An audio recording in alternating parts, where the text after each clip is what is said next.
serving the Republic of the Philippines for more than 75 years. Ito po ang Presidential Broadcast Service. Ang Pilipinas ngayon! Narito na ang pinakamainit na mga balita na nakalap sa bawat sulok ng bansa. Ihahatid sa bawat Pilipino saan man kayo sa mundo. Ang Pilipinas ngayon! Pakinggan ang bawat kaganapan sa bawat lalawigan. Ito ang Pilipinas ngayon!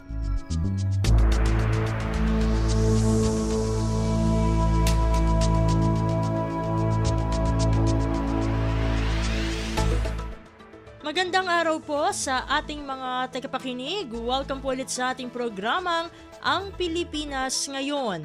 Sa ngalan ni Ven Blones, ito po si Steph Vicente. Samahan niyo po ako sa kabuuan ng ating palatuntunan.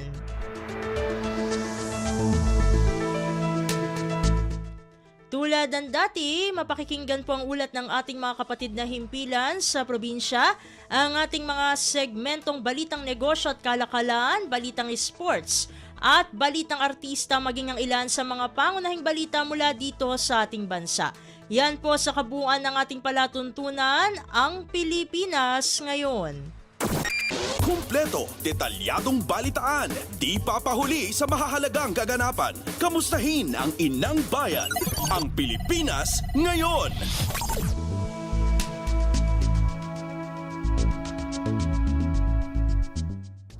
Sa mahahalagang balita, sinaksihan ni Pangulong Ferdinand R. Marcos Jr.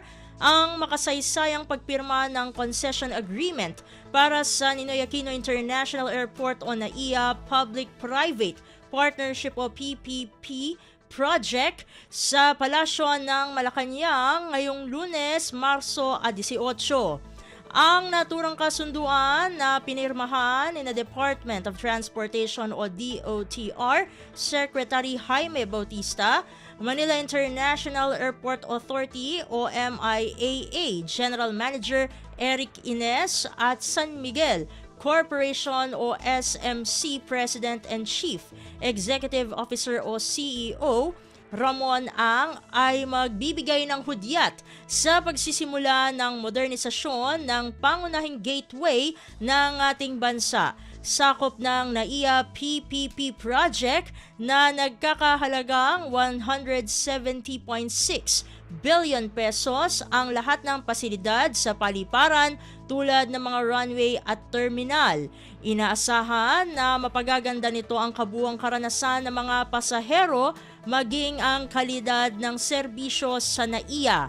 Atin ang subaybayan ang kabuuang mensahe ni Pangulong Ferdinand R. Marcos Jr. sa nabanggit na kaganapan. Thank you very much, Executive Secretary, Chief Luke Bersamin. Please take your seats. Also with us here is House Speaker, Speaker Martin Romualdez, His Excellency Lee Sang-hwa, the Ambassador of South Korea to the Philippines, Transportation Secretary Jimmy Bautista, other members of the cabinet here, Senator Grace, who has graced us with her presence today, San Miguel Corporation President and CEO Ramon Ang, who promises that he will fix this problem once and for all. And if his record is anything to go by, I'm fairly confident that he will manage to do it by hook or by crook. Yan naman si Ramon, by hook or by crook, gagawin at gagawin niya. The grantors and concessionaire of the Ninoy Aquino International Airport Public-Private Partnership Project, my fellow workers in government, good morning. For today, we are celebrating a different kind of departure honor. Because after more than 30 years, the comprehensive modernization of Manila International Airport in partnership with the private sector finally is taking off.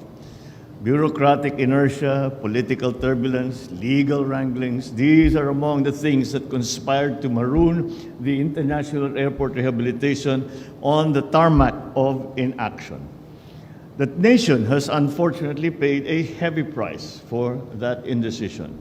The reputation of this airport has been shredded and let us be frank about it, not by bad press, by its actual poor state.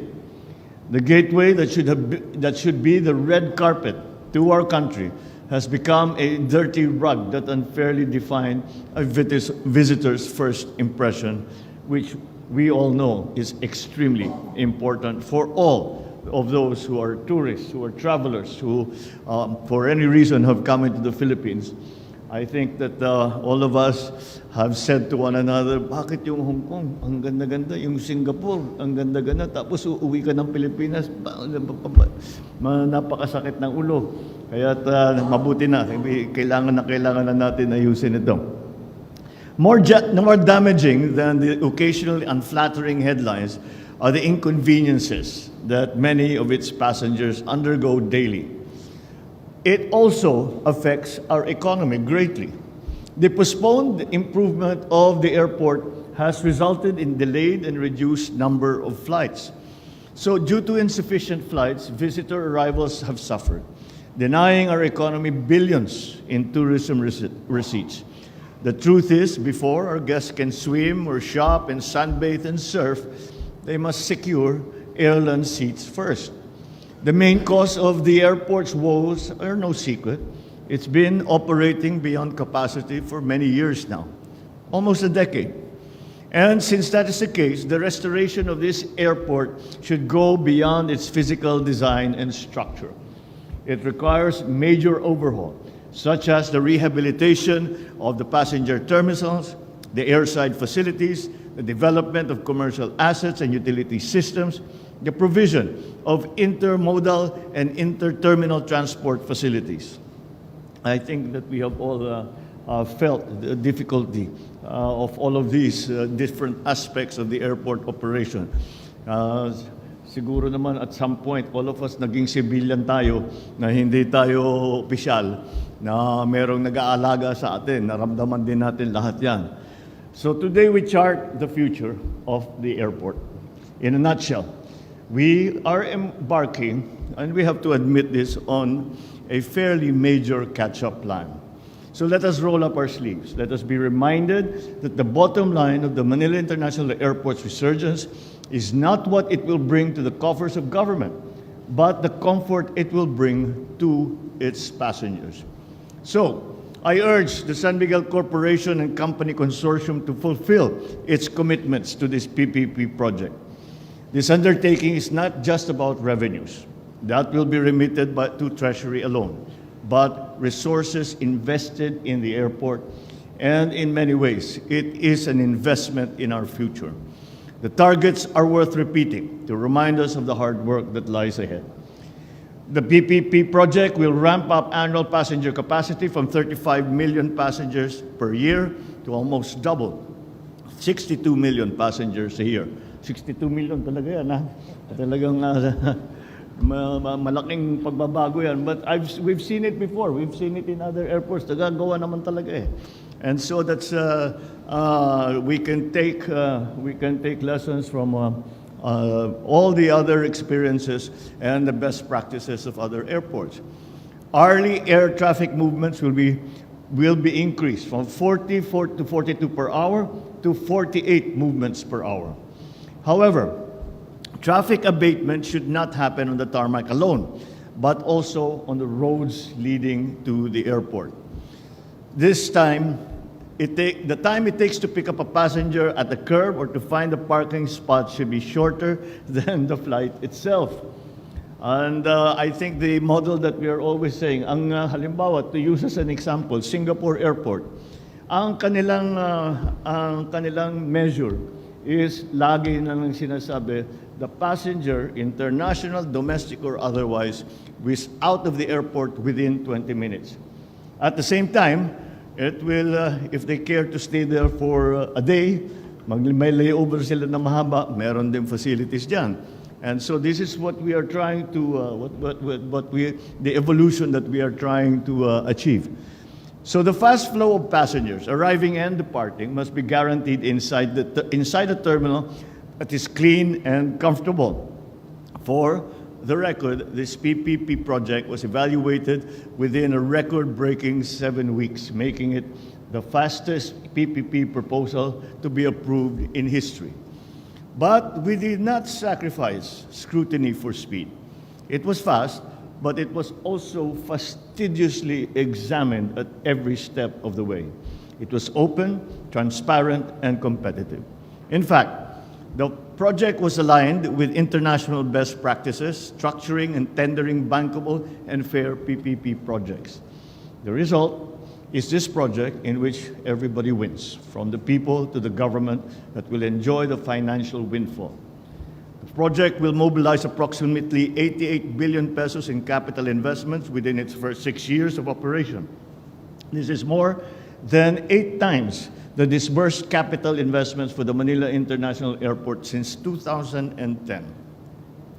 On top of rehabilitating and expanding the capacity of Manila International Airport, the private sector will pay the government approximately 1.052 trillion pesos in the next 15 plus to 10 years. This to 15 plus 10 years. This is more than 15 times the amount remitted by the Manila International Airport Authority to the national government since 2010. So, ladies and gentlemen, to conclude, the PPP project is a fruit of unity, of vision, of purpose. It highlights the great potential of public-private partnerships in accelerating infrastructure development. By bringing in the expertise of the private sector, we are pushing forward infrastructure projects to meet international standards and to provide the public with state-of-the-art services. This PPP project showcases what can happen when we join hands in solving the nation's problems. It reminds us that there is no challenge that is too difficult, that we cannot surmount, that a Filipino ingenuity and spirit cannot surmount, so long as we remain bound together with a common purpose. The project proves that the bagong Pilipinas that we seek is not an impossible dream. Therefore, let us keep working together. Let's brave the turbulence that may come, so we may arrive at the destiny and the destination that we have dreamed for our people. Mabuhay! Congratulations to our Secretary of DTI, of Transport. Congratulations to the SMC Consortium for putting together what was, I guarantee it was a very complicated, bid process, but we are finally here, and well done, and we look forward to the successes of the future that this project will bring. Mabuhay at maraming salamat po sa inyong lahat. Magandang umaga po. Pangulong Ferdinand R. Marcos Jr. Pasada ng mga balita mula sa Pilipinas para sa mga Pilipino saan man sa mundo. Ang Pilipinas ngayon.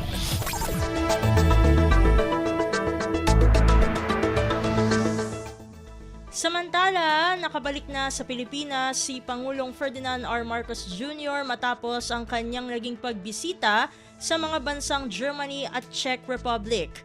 Dumating si Pangulong Marcos Sabado ng hapon. Sa kanyang pagbabalik, idinetalye ng punong ehekutibo ang naging matagumpay na biyahe nito.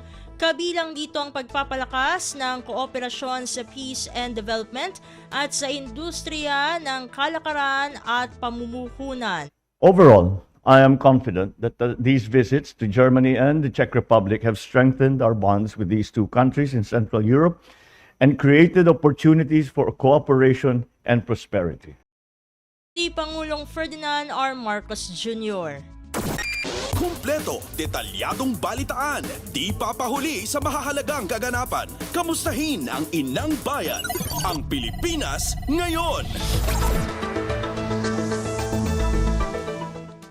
Sa kaugnay na balita, naiuwi ni Pangulong Ferdinand R. Marcos Jr. ang 4 na bilyong pisong halaga ng pamumuhunan sa bansa at mga kasunduan mula sa mga bansang Germany at Czech Republic. Kumpiyansa ang punong ehekutibo na mas napalakas nito ang ugnayang bilateral ng Pilipinas sa dalawang bansa sa Europa. Sa kanyang arrival speech, sinabi ni Pangulong Marcos na ang mga investment deal na ito ay sa industriya ng renewable energy, manufacturing, innovation and startups, ITBPM, minerals processing, agriculture, space at aerospace. And I'm glad to announce that my German visit resulted in business agreements for projects with an aggregate value of $4 billion in the sectors of renewable energy, manufacturing, healthcare, innovation and startups, ITBPM, minerals processing, agriculture, and aerospace. Pangulong Ferdinand R. Marcos Jr. Kumpleto, detalyadong balitaan, di papahuli sa mahahalagang kaganapan. Kamustahin ang inang bayan, ang Pilipinas ngayon. Samantala, inaasahan ang pagdami ng trabaho sa mga probinsya at coastal communities kasunod ng pagsasabatas ng Philippine Salt Industry Development Act. Ayon kay Agri-Party List Representative Wilbert Lee, maliban sa libo-libong trabaho na maililikha ng batas, madaragdagan din ang kita ng mga magsasaka ng asin. Tinatayaan niya na nasa 3,000 hanggang 5,000 trabaho ang maililikha ng muling pagbuhay sa pag-aasin lalo na sa mga lalawigan. Maliban dito, hindi na rin aniya kailangan pang umasa ng Pilipinas sa pag-angkat ng asin. Sa kasalukuyan ay nasa 10% ng pangailangan ng asin sa bansa ay inaangkat. Gayunpaman, hindi aniya natatapos ang pagkakalagda ng batas ang trabaho ng pamahalaan dahil kailangan na masiguro ang tamang pagpapatupad nito. Kailangan aniya na makahikayat ng mga mamumuhunan tulungan ang pagpapataas sa produksyon ng asin lalo na sa mga hindi nagamit na salt farms at palakasin ang market linkages. Pasada ng mga balita mula sa Pilipinas para sa mga Pilipino saan man sa mundo. Ang Pilipinas ngayon.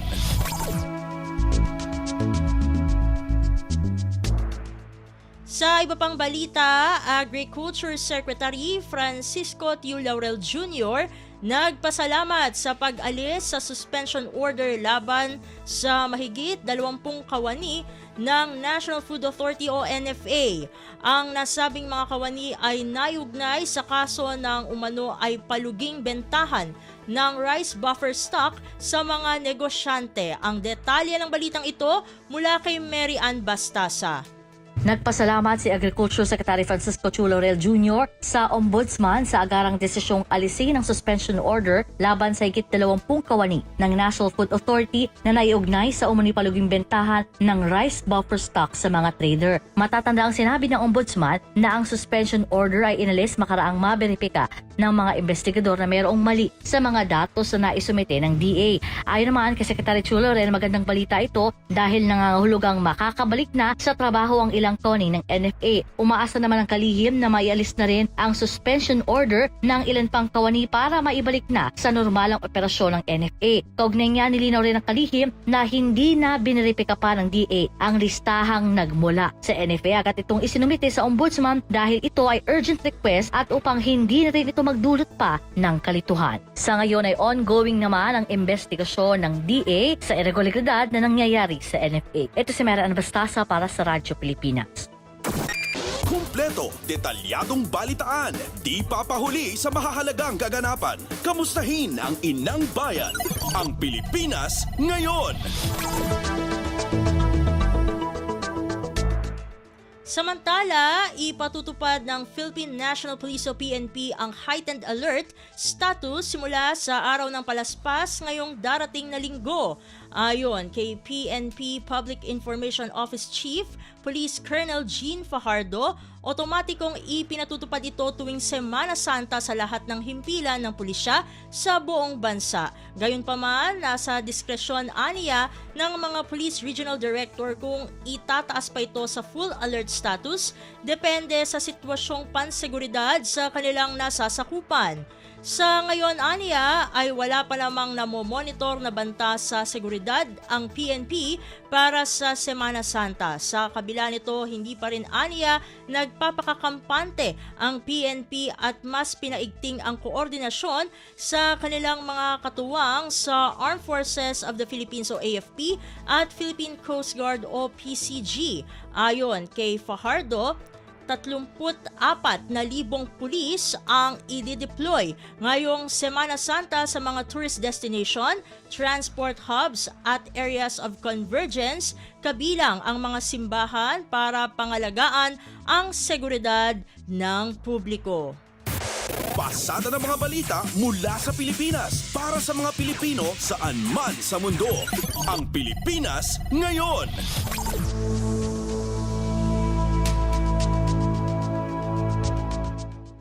Sa iba pang mga balita, tiniyak naman ng Task Force El Nino na hindi magkukulang ang supply ng tubig sa buong Metro Manila ngayong umiiral pa ang strong and mature El Nino sa bansa. Sinabi ni Task Force El Nino spokesperson at Presidential Communications Office, Assistant Secretary Joey Villarama na mayroon ng 137 deep wells sa iba't ibang lugar sa National Capital Region o NCR at Rizal ang nakahanda na para pagkuhanan ng supply ng tubig ng 2 water concessionaires kung kinakailangan. Sinabi pa ni Villarama ang backup o contingency plan na ito ay bahagi lamang ng whole of government approach na direktiba ni Pangulong Ferdinand R. Marcos Jr. para harapin ang negatibong epekto ng El Nino sa bansa. Aniya, bagamat mayroon ng pagtaya ang Pag-asa Weather Bureau na papahina na ang El Nino phenomenon, ay iginigiit pa rin ng opisyal na hindi pa rin dapat magpakakampante ang gobyerno. Ayon kay Villarama, wala pa ang peak ng pagtama ng El Nino at patuloy pa ring mararanasan ang kawalan ng ulan at mainit na panahon sa bansa. Sa ngayon ay 5 mga bayan na sa Occidental at Oriental Mindoro ang nagdeklara ng state of calamity habang mahigit 65 mga probinsya na sa buong Pilipinas ang apektado ng kawalan ng ulan at mainit na panahon dahil sa El Nino. Kumpleto, detalyadong balitaan, di papahuli sa mahahalagang kaganapan. Kamustahin ang inang bayan, ang Pilipinas ngayon.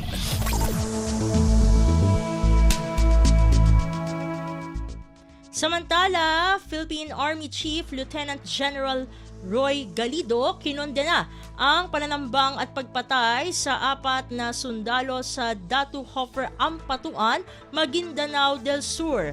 Ayon kay Galido, ang mga suspect ay pinaniniwala ang miyembro ng Dawla Islamia. Ang detalye ng balitang ito mula kay Leo Sarne.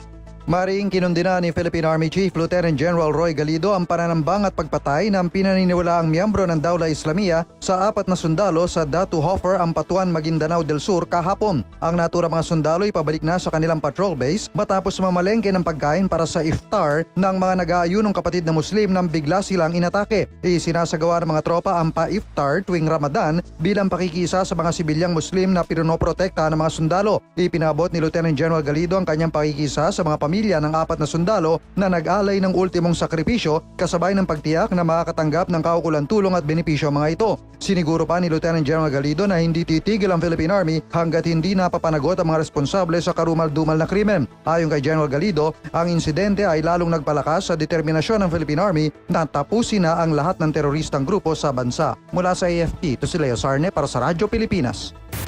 Pasada ng mga balita mula sa Pilipinas para sa mga Pilipino saan man sa mundo. Ang Pilipinas ngayon. Sa iba pang mga balita, umani ng malawakang suporta mula sa iba't ibang stakeholders at ahensya ng pamahalaan ang pagkakaloob ng tax breaks sa e-motorcycles. Ito ay sa gitna ng isinasagawang pagrebisa ng executive order na nagbibigay ng tax incentives sa electric vehicles o EVs. Formal na sinimula ng Tariff Commission ang public hearing upang reviewin ang Executive Order No. 12 Series of 2023 noong nakaraang Miyerkules, Marso 13, mahigit isang taon makaraang unang ipatupad ang naturang Executive Order. Sinusuportahan ng mga ahensya ng Department of Trade and Industry, Bureau of Investments o DTI-BOI, Department of Energy o DOE, Auto Hub Group at Electric Vehicle Association of the Philippines o EVAP ang pagkakaloob ng tax breaks sa e-motorcycles. Sa ilalim ng EO12, ang iba't ibang uri ng EVs ay pagkakalooban ng tax breaks habang ang e-motorcycles ay nananatiling pinapatawan ng 30% tariff rate. Ang EO12 ay inisyu upang tulungan ang Electric Vehicle Industry Development Act o EVIDA na lumikha ng industriya para sa EV sa bansa at tumulong sa pagbabawas ng emissions bilang pagtalima sa commitment ng Pilipinas sa Paris Agreement. Pasada ng mga balita mula sa Pilipinas para sa mga Pilipino saan man sa mundo. Ang Pilipinas ngayon. Samantala, inihayag ng Bureau of Immigration o BI at ng Commission on Filipinos Overseas o CFO ang paglulunsad ng joint system para sa mga port of entry at exit sa bansa. Layunin ng nasabing sistema na mapabilis ang mga proseso at mas maging episyente ang pagberipika ng mga CFO certificate ng mga immigration officer ng BI. Binigyang diin ni BI Commissioner Norman Tansinco ang kahalagahan ng interoperability bilang mahalagang bahagi ng modern governance sa paglaban sa illegal recruitment, human trafficking at irregular migration. Ang paglulunsad ng sistema ay kaugnay sa isang insidente kung saan isang babaeng biktima ang napigilan sa Clark International Airport Terminal 2 dahil sa peking CFO certificate na inalok umano sa kanya sa Facebook sa halagang 8,500 pesos. Naipadala na sa Interagency Council Against Trafficking o IACAT ang biktima para sa paghahain ng kaso laban sa pinagmulan ng nasabing peking dokumento. Kumpleto, detalyadong balitaan, di papahuli sa mahahalagang kaganapan. Kamustahin ang inang bayan, ang Pilipinas ngayon.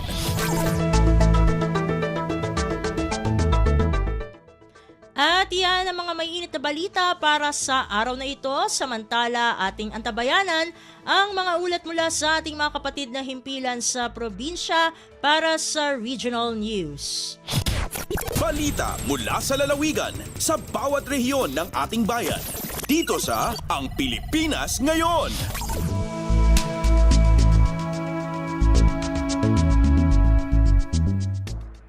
Narito na ang bugso ng ating mga regional news. Dumako muna tayo sa rehiyon ng Luzon.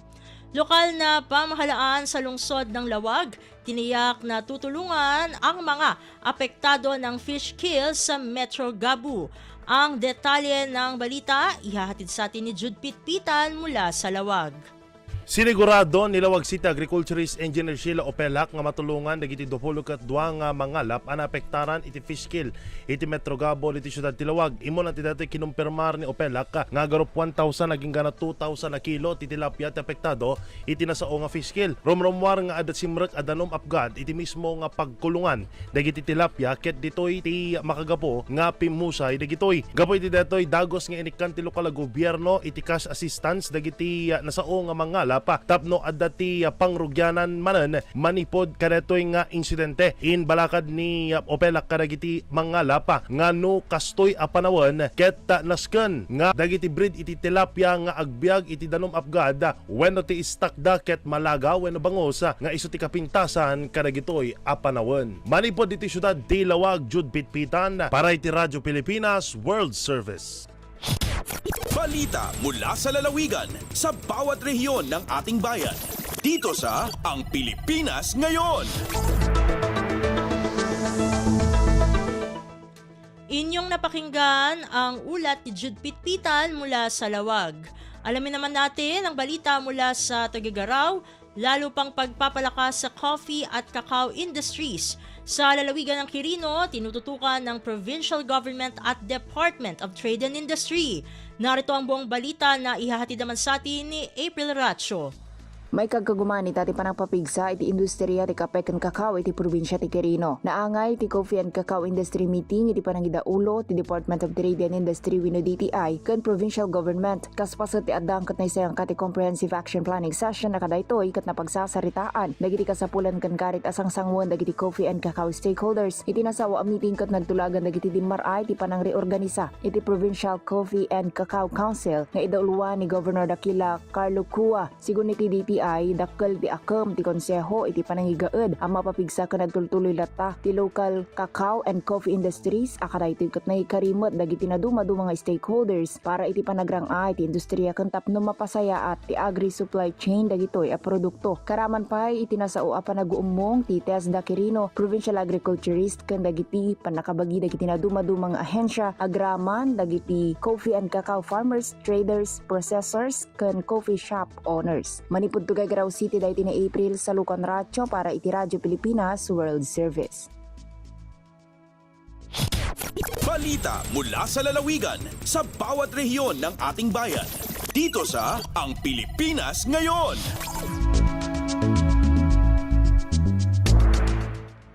Inyong napakinggan ang ulat ni April Racho mula sa Tugigaraw. Puntahan naman natin ang Baguio City Department of Agriculture sa Cordillera Administrative Region o CAR nakapagtala ng 88.9 million pesos na halaga ng danyo sa mais at palay sa rehiyon dahil sa El Nino. Ang kabuang ulat ihahatid sa atin ni Jong Munar. Nakailistan ti Department of Agriculture Regional Field Office Cordillera iti 88.8 milyon na pesos nga danyos iti agrikultura partikular ti produkto mais ken pagay gapo iti mapaspasaran nga El Nino ditoy Cordillera. Sigon ken ni DACAR Regional Technical Director for Operations sa Danilo Dagio abase sa kaudyan monitoring iti departamento iti probinsya ti Ifugao partikular ti Ili ti Aguinaldo ken Lamot iti nakailista ti nakarong epekto ti El Nino. May basar ti validation report manon iti 72 nga hektarya na mulan iti pagay ken 93.5 nga hektarya nga namulan ti mais iti nakarong na apektuhan wenno severe stage ken saanen nga makarecover. Kabayatan na dumanon met iti 90 nga hektarya nga namulan ti pagay ken 1,000 nga gasot 63 hektarya na namulan ti mais iti partially damaged. Dagatoy nga agricultural lands ang naapektaran ken rain-fed area atalon iti agdagop 1,000 sa nga pulo kat may nga farmers inlawlawag mat ni RTD Dagyo nga ada dagiti rehabilitation plan nga inimplementar ti departamento babayan iti panakay koordinarda kadagiti local government units ken kasamatan ti Agriculture Program Coordinating Office. Manipod iti Radyo Pilipinas Baguio, Jong Munar nang ipadawag para ti Radyo Pilipinas World Service. Balita mula sa lalawigan sa bawat rehiyon ng ating bayan. Dito sa Ang Pilipinas Ngayon.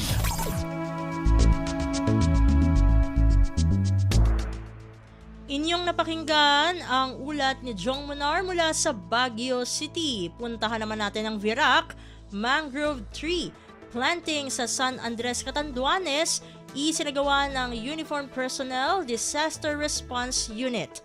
Narito si Jan Tatad para sa balita. Nagsagibon in mangrove tree planting and uniformed personnel kan Municipal Police Station, Bureau of Fire Protection, Philippine Coast Guard, Philippine Army as in Municipal Disaster Risk Reduction and Management Office sa Banwaan in San Andres kan nakaliis na semana. Sa nasabing aktibidad, nakapagtanom ni nasa 200 na mangrove seedling sa baybayon kan Barangay Asgad as in ini para subuot sa first quarter ngunyan na taon sigon sa LGU San Andres. Nakaibahan man kan nabanggit na uniformed personnel as in MDRRMO sa nasabing mangrove tree planting ang mga opisyales kan nasabing barangay as in ang mga lokal digdi. Obheto kan mga partisipante na mapakusog pa ang sistema kan coastal protection sa indang banwaan, ninhuli ta ang mangrove trees made bid sa indang kapasidad na maging natural na harang laban sa makukusog na paros, balod asin bagyo na nakakabawas sa pagkakapektar sa mga residente na nakaistar harni sa baybayon. Mientras tanto, sinabi pa kan LGU San Andres na ang aktibidad na ini saro sa nasa sa indang mga programa na makakabilog sa mas matibay pang komunidad. Hali digdi sa Radyo Pilipinas Virac, ini si Jan Tatad para sa Radyo Pilipinas World Service.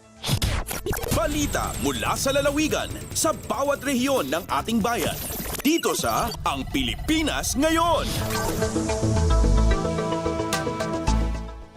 Inyong napakinggan ang ulat ni Jan Tatad mula sa Virac. Dumako naman tayo sa rehiyon ng Kabisayaan. Department of Energy ikinatuwa ang pagpapatayo ng 150 megawatt solar power plant project sa Cebu sa pamagitan ng PPP. Pakinggan ang kabuang ulat na ihahatid naman sa atin ni Carmel Matus Pedroza mula sa Cebu.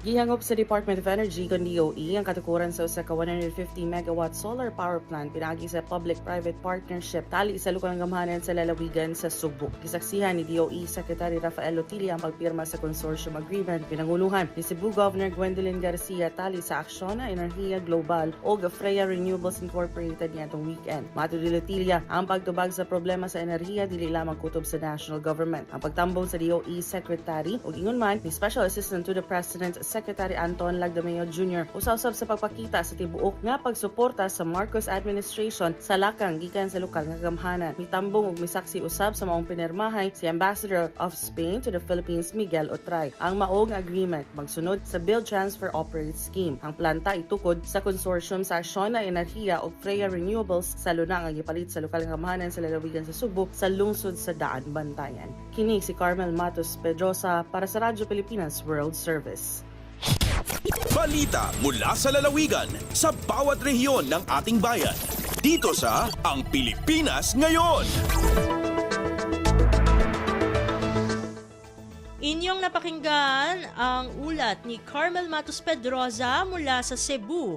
Puntahan naman natin ang Iloilo, 24 na establishmento na walang mga permit ipinasara sa Iloilo City. Narito si Emmy Santiagudo para sa detalye ng balita. Naglabot sa 24 ka mga establishmento komersyal ang ginpasaradahan sa Iloilo City Government bangod sa ilang nga pag-operate nga wala sang business permit. Suno kay Nestor Canong, head sang compliance team kag Task Force and Moral Values Formation, kalabanan sa mga establishmento, mga balay ilimnan kag mga magagmay nga restaurants. Dugang niya mga ginserbihan sa closure orders na paslawan nga magkuha o kung magpa-renew sang ilang nga business permit subong nga tuig. May iba naman nga kulang sa mga health cards sa mga personnel kag ang iban wala mapaidalom sa training ang ilang nga mga bouncers nga klaro nga paglapas sa pila ka mga ordinansa nga ginapatuman sa Iloilo City. Nagpangabay naman si Mayor Jerry Trenia sa mga nasambit nga establishmento nga magpadulong sa City Hall agud magiyahan sa mga kinahanglanon nga mga dokumento para maproseso kag makuha ang ilang nga business permits kag makabalik sa ilang nga operasyon. Ginpayag naman ni Canong nga mas mahapos na ang pagproseso sa mga business permit pinaagi sa mga off-site centers nga ginpahamtang sa mga nagkalain-lain nga mall sa syudad sang Iloilo. Nagikan sa Iloilo, Emero Santiagudo para sa Radyo Pilipinas World Service. Balita mula sa lalawigan sa bawat rehiyon ng ating bayan. Dito sa Ang Pilipinas Ngayon.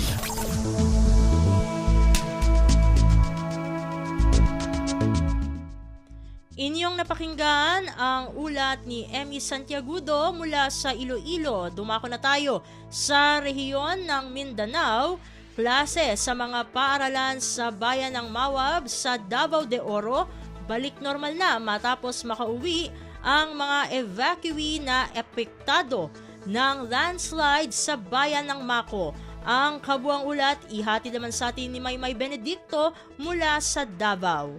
Sugod karong semana, balik na sa normal ang klase sa mga eskwelahan sa lungsod sa Mawab sa Davao de Oro, humang gipakante na kini sa mga biktima sa landslide sa Masara sa Mako nga nahitabo nitong February 6. Sumala ni Elizabeth Uy, head sa Municipal Social Welfare and Development Office sa Mako LGU, nakauli na ang kadaghanan sa mga namakwit ngadto sa ilang mga lugar gikan sa mga evacuation center sa Mawab, nagilangkuban sa Andili National High School, Nuevo Iloco Elementary ug National High School, Nueva Visayas Elementary School ug Lorenzo Sarmiento National High School. Sumala ni Uy gikan sa 1,085 ka mga pamilya anaa na lang sa kaping 300 ka mga pamilya ang nahibiling evacuees kinsa mga residente sa Barangay Masara ug pila ka purok sa Barangay Mainit, Tagbaros ug Elizalde nga di na nila pwedeng balikan human kining gideklara nga no habitation zone sa Mines and Geosciences Bureau 11 tungod sa nagpabiling peligro sa landslide.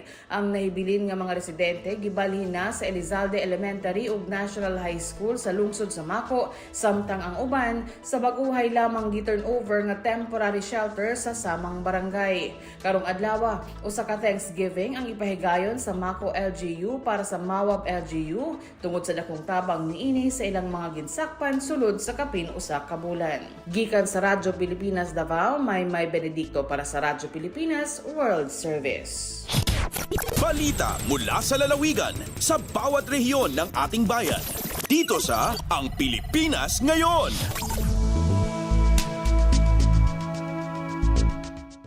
Inyong napakinggan ang ulat ni Maymay Benedicto mula sa Davao. Dakuin naman natin ang Iligan groundbreaking ceremony isinagawa para sa kauna-unahang Women Crisis Center sa lungsod ng Iligan. Ang detalye ng balita, ihahatid sa atin ni Alvidad Bashir. Ang groundbreaking ceremony alang sa katukuran sa unang Women Crisis Center sa Dakbayan sa Iligan, opisyal nga gipahigayong karong bag-o sa Barangay Dikilaan sa Maong Dakbayan. Ang nasangpit nga sentro ubos sa buhatan sa Gender and Development Office o GAD sa lokal na kagamhanan sa Iligan. Dako ang kalipay sa mayor sa Dakbayan nga si Mayor Frederick W. Siao tungod kay napatuman kini atol sa yang termino o administrasyon. Ang ubang mga programa o proyekto sa LGU Iligan alang sa kababaihan naglakip sa nagpadayong nga mga inisyatiba o ubang pang mga giplanong proyekto ni Mayor Siao o sa kinatibuk-an sa LGU Iligan alang sa sektor sa kababaihan sa Tibok Dakbayan. Usa sa mga prioridad ni Mayor Siao ang paghatag o pagtagad tabang og suporta sa mga kababaihan, ilabi na sa mga babae nga biktima sa pang-aabuso ug uban pa. Mula sa RP Iligan, Alvidad Bashir para sa Radyo Pilipinas World Service. Balita mula sa lalawigan sa bawat rehiyon ng ating bayan. Dito sa Ang Pilipinas Ngayon. At inyong napakinggan ang ulat ni Alvidad Bashir mula sa Iligan. Dito na nagtatapos ang ating regional news. Narito naman ang ating segmentong Balitang Negosyo at Kalakalan na susundan ng segmentong Balitang Sports, parehas na ihahatid sa atin ng ating kasamang si Leo Magpayo. Lagay ng ekonomiya, kalakalan, negosyo at iba pa. Atin ang alamin dito sa Ang Pilipinas Ngayon. Magandang araw. Narito na po ang Balitang Business. Inaasahan ng Fitch Ratings na magiging pinakamabilis na lumalagong ekonomiya ang Pilipinas sa Timog Silangang Asya ngayong taon. Ipinakita sa datos ng Asia Pacific Sovereign's Credit Outlook for February ng Fitch Ratings na ang Gross Domestic Product o GDP ng Pilipinas ay inaasahang lalago sa 6.4% ngayong taon. Ito ang pinakamabilis sa Timog Silangang Asya, nangunguna pa sa Vietnam na may 6.3%, Indonesia sa 5%, Malaysia sa 4.2% at Singapore sa 2.3%. Ayon sa Fitch Ratings, ang GDP ng Pilipinas ay malamang na mananatili sa 6% pataas sa mga susunod na taon. Ang pagtansya ng Fitch Ratings ay medyo mababa sa inaasahan ng gobyerno sa 6.5 hanggang 7.5% ngayong taon. Lumago ang ekonomiya ng Pilipinas sa 5.6% nitong 2023.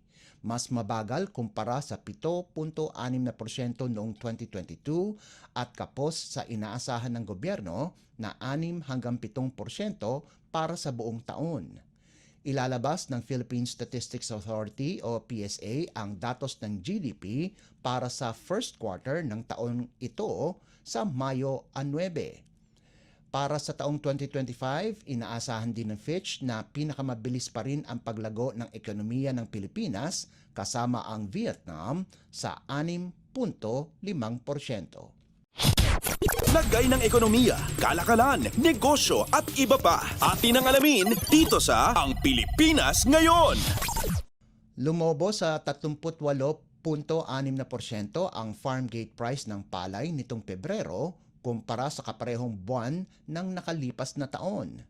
Ayon sa datos ng Philippine Statistics Authority o PSA, ang average farm gate price ng unmilled rice ay umabot sa 25 piso at 21 sentimo kada kilo nitong Pebrero 2024 kumpara sa 18 piso at 19 na sentimo kada kilo na naitala noong Pebrero taong 2023. Ipinakita din sa datos ng PSA na ang farm gate price ng palay ay umakyat ng 1.2% mula sa presyo noong Enero na 24 na piso at 72 sentimo.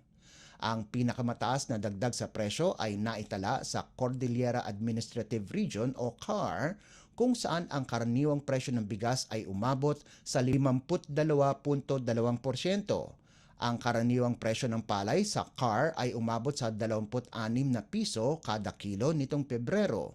Malaki ang itinaas kumpara sa kaparehong buwan ng nakalipas na taon na umabot lamang ng 17 piso at 8 sentimo kada kilo.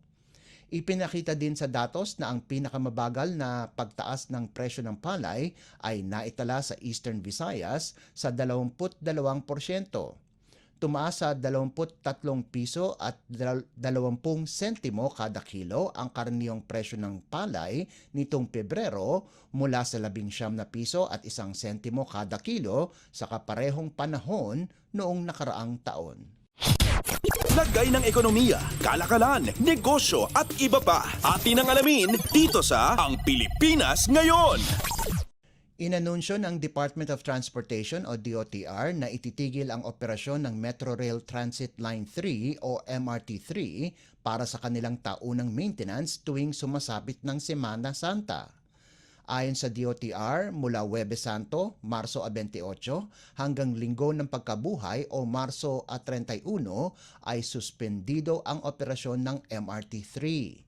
Sinabi din ng kagawaran na ang huling araw ng operasyon ay sa Miyerkules Santo o Marso 27 kung saan ang huling biyahe ng tren na nagmumula ng North Avenue ay alas 9:30 ng gabi at alas 10:09 naman ng gabi mula sa Taft Avenue Station. Samantala, balik normal ang operasyon ng MRT3 sa Lunes, Abril 1 kung saan ang unang biyahe ng tren na magmumula sa North Avenue ay alas 4:30 ng umaga at alas 5:05 ng umaga naman mula sa Taft Avenue Station. Lagay ng ekonomiya, kalakalan, negosyo at iba pa. Atin ang alamin dito sa Ang Pilipinas Ngayon. At para naman sa sports balita, updates at pinakahuling mga usapin sa mundo ng palakasan. Atin ang pakinggan dito sa Ang Pilipinas Ngayon. nakakuha din ng panalo ang Rain or Shine Elasto Painters pagkatapos talunin ang Phoenix Fuel Masters 100-85 sa pagpapatuloy ng 2024 PBA Philippine Cup na ginanap sa Inaris Center sa Antipolo City. Nakamtan ni rookie Adrian Nocum ang kanyang career high sa nagawa nitong 28 puntos kasama pa ang 7 rebounds, 6 na assists at 2 steals at nakuha din ng Elasto Painters ang kanilang unang panalo pagkatapos ng 4 na sunod-sunod na talo sa komperensya. Malaki din ang nakuhang tulong kay veteran big man Bo Belga na nagtapos ng double-double na may 21 puntos at 11 rebounds. Naglaro ang Rain or Shine na wala sina big men Jason Perkins at Raul Soyud na sinamahan si guard Tyler Tio na mayroon ding injury. Nanguna naman para sa Fuel Masters si Richie Rivero sa nagawa nitong 11 puntos. Bumagsak ang record ng Phoenix sa 1-3. Updates at pinakahuling mga usapin sa mundo ng palakasan. Atin ang pakinggan dito sa Ang Pilipinas Ngayon. Nakakuha ng malaking panalo ang Far Eastern University para tapusin ang unang round ng UAAP Season 86 Women's Volleyball Tournament. Ito ay pagkatapos talunin ng Lady Tamaraws ang Ateneo de Manila University 25-22, 22-25, 25-13 at 25-21 na ginanap sa Smart Araneta Coliseum sa Quezon City. Pinangunahan ni Chen Tagaod ang opensa ng FEU sa nagawa nitong 18 puntos, sahog pa ang 13 receptions at 10 digs. Nakapag-ambag naman sina Jean Asis at Faida Bacangke sa nagawa nilang 12 at 11 puntos ayon sa pagkakasunod para mapaganda ang kanilang record sa 4-3. Pinuri naman ni Lady Tamarao's head coach Manolo Refugia ang depensa ng kanyang koponan kung saan nakascore sila ng 15 puntos galing sa blocks. Maganda naman ang nilaro ni Lian de Guzman sa nakobran nitong 14 puntos, pati na rin ang 11 puntos ni na Zel Sunashima at Sobe Buena bawat isa. Subalit hindi ito sapat kaya't bumagsak ang record ng Ateneo sa 2-5. Updates at pinakahuling mga usapin sa mundo ng palakasan. Atin ang pakinggan dito sa Ang Pilipinas Ngayon. Nagkwalipika si Filipino-Ivorian fencer Maxine Esteban para sa Paris Olympics pagkatapos pumwesto ng ika-83 sa 2024 Absolute Fencing Gear FIE Foil Grand Prix na ginanap sa Washington, Estados Unidos. Sapat na ang ika-83 pwesto dahil kasama si Esteban sa top qualifiers ng Africa Continental Zone. Nanguna si Esteban sa direct qualification spot para sa African Continental Zone papunta sa Olympic qualifying tournament sa Washington, D.C. Subalit hindi babanderahan o bandera ng Pilipinas ang kanyang dadalhin patungong Olympics, kundi ang bandera ng Ivory Coast kung saan doon siya lumipat. Naniniwala naman si Esteban na ang puso niya ay palaging nasa Pilipinas, subalit malaki ang kanyang pagmamahal din sa Ivory Coast dahil siya ay tinanggap at sinuportahan sa kanyang lakbay patungo sa Olympics. Updates at pinakahuling mga usapin sa mundo ng palakasan. Atin ang pakinggan dito sa Ang Pilipinas Ngayon. At yan ang pinakahuling balita sa larangan ng palakasan. Para sa Radyo Pilipinas World Service, ito po si Leo Magpayo. Magandang araw. Updates at pinakahuling mga usapin sa mundo ng palakasan. Atin ang pakinggan dito sa Ang Pilipinas Ngayon.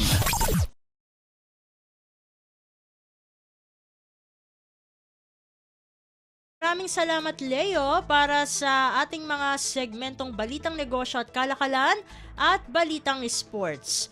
Para naman sa ating mga kachismis, narito na ang ating segmentong Balitang Artista kasama ang nag-iisang si Mama JT.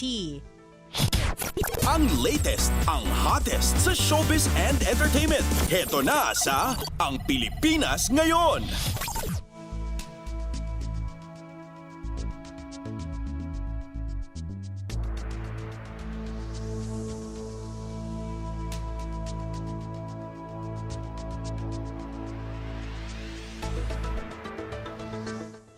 Halo, magandang araw sa ating mga chismoso at chismosang nag-aabang ng ating balitang artista. Nandito na si Mama JT para magatid ng mga trending na balita sa mundo ng showbiz. Ito na ang ratsyada ng mga chika.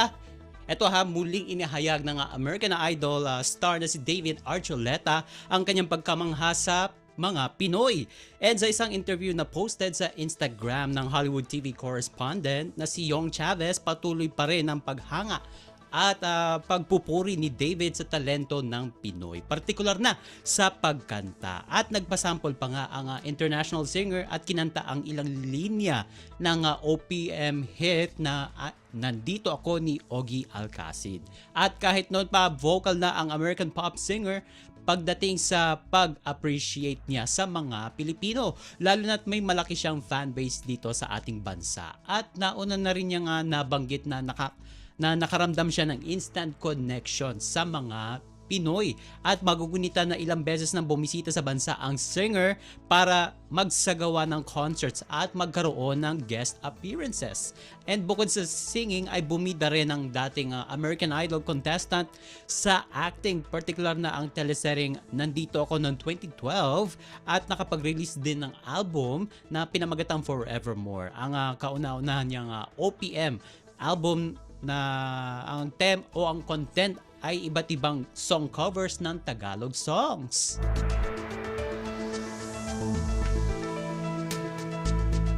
Samantala, tuloy na ang pagsasamahang pelikula ni na Kapuso Primetime King Dingdong Dantes at ng award-winning veteran actress na si Charo Santos Concho. Yan ang kinumpirma ni Dingdong sa isang press conference with Entertainment Media. Say ng husband ni Marian Rivera, sa wakas ay matutuloy na rin ang matagal niyang pangarap na makatrabaho itong si Charo na itinuturing ng isa sa mga living icons sa mundo ng showbiz. Ang tinutukoy ni Dong ay ang movie nila na may working title na Love After Love na noong 2022 pa in-announce.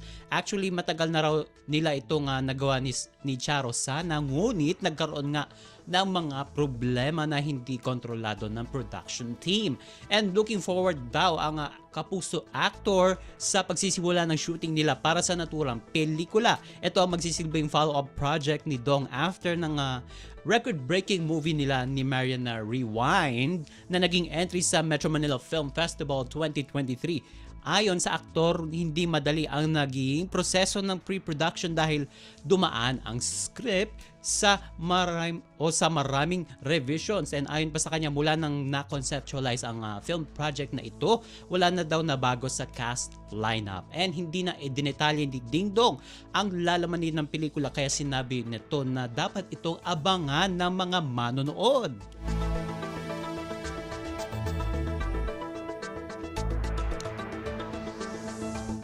At sa panghuli natin, chika, for today, speaking of Dingdong Dantes, hindi pa daw handa at hindi rin payag sina Marian Rivera at Dingdong Dantes na mag-artista ang dalawa nilang anak. Sa ngayon, natanong kasi ang Kapuso Primetime Queen sa isang event kung okay sa kanya ang posibilidad na makatrabaho itong sina Zia at Sixto Dantes sa kanyang future projects. Ayon kay Marian, mas gusto muna nilang bigyan ng privacy ang mga bata bilang protection na rin sa mga ito. And hindi rin ipinagkakait sa mga anak ni Yanyan at Dong ang oportunidad para sa mga bata. Pero kailangan nilang proteksyonan muna ang mga ito kasi nga sila ay bata pa. And inamin din ni Marian na totoong extra careful na siya sa pagpili ng mga proyekto. Kabilang na dyan ang bagong teleserye niya sa GMA Network na My Guardian Angel. And kaya sabi ni Marian, dapat raw itong abangan ng mga bata at mga magulang ang kanyang teleserye dahil maraming aral ang mapupulot dito. And OMG, wala na tayong oras para sa ating balitang artista. Maraming salamat mga kachismis sa pakikinig sa aking mga chika for today. Ako po si Mama JT para sa Radyo Pilipinas World Service.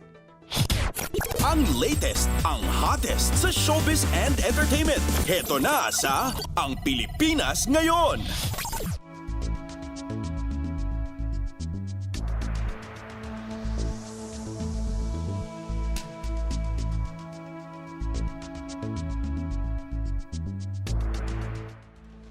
At yan ang naging kabuuan ng ating programa para sa araw na ito. Samantala, magpapasalamat muna tayo sa ating mga nakasama sa ating transmitter site sa Tinang. Sa studio, kasama natin sila Milo Jonella, Susan Aison at Anthony Pimentel. Pinasasalamatan din natin ang ating executive producer para sa araw na ito na si Jerome Toledo. Salamat din sa mga naghatid ng mga ulat mula sa Kamaynilaan at mga probinsya, pati na rin ang naghatid sa atin ng mga segmentong balitang negosyo at kalakalan at balitang sports na si Leo Magpayo at ng segmentong balitang artista na si Mama JT. At syempre, maraming salamat sa ating station manager na si Mr. Ray Sampang. Maraming salamat po hanggang sa susunod na edisyon ng ating palatuntunan. Huwag kalimutang mag-like, mag-follow at mag-subscribe na sa mga social media account o page ng Radyo Pilipinas World Service upang maging laging updated sa mga mahalagang balita. Sa ngalan ni Ven Blones, ito po si Steph Vicente. Mabuhay po tayong mga Pilipino. At yan ang Pilipinas Ngayon. Muling samahan si Ven Blones sa parehong oras at alamin ang pinakahuling mga kaganapan at balita saan man kayo naroon. Ang Pilipinas ngayon.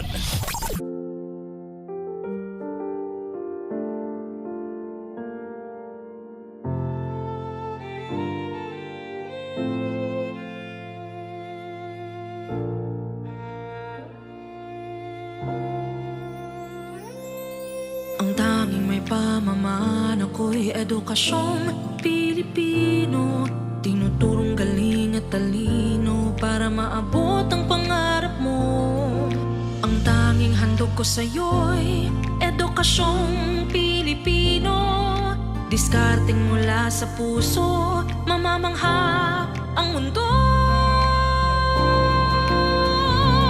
Matatag na mga guro, matatag sa mga pagsubok, matatag na mga mag-aaral, matatag na talino'y umiiral. Hinaharap ang hirap, walang takot sumugod, humahanap ng solusyon, ipaglaban ang edukasyon. Kabataang Pilipino, Muslim o Kristiyano, lahat ng paniniwala, lahat ng katutubo, may kapansanan, iba man kasarian. Ang ating pag-aaral ay ating karapatan. Ang ating pag-aaral, pang-ahon sa kahirapan. Matatag na mga guro, matatag sa mga pagsubok, matatag na mga mag-aaral, matatag na talino'y umiiral. Hinaharap ang hirap, walang takot sumugod, humahanap ng solusyon, ipaglaban ang edukasyon. Ang tanging alay ko sa'yo'y edukasyong Pilipino. Matapat ng pamamaraan,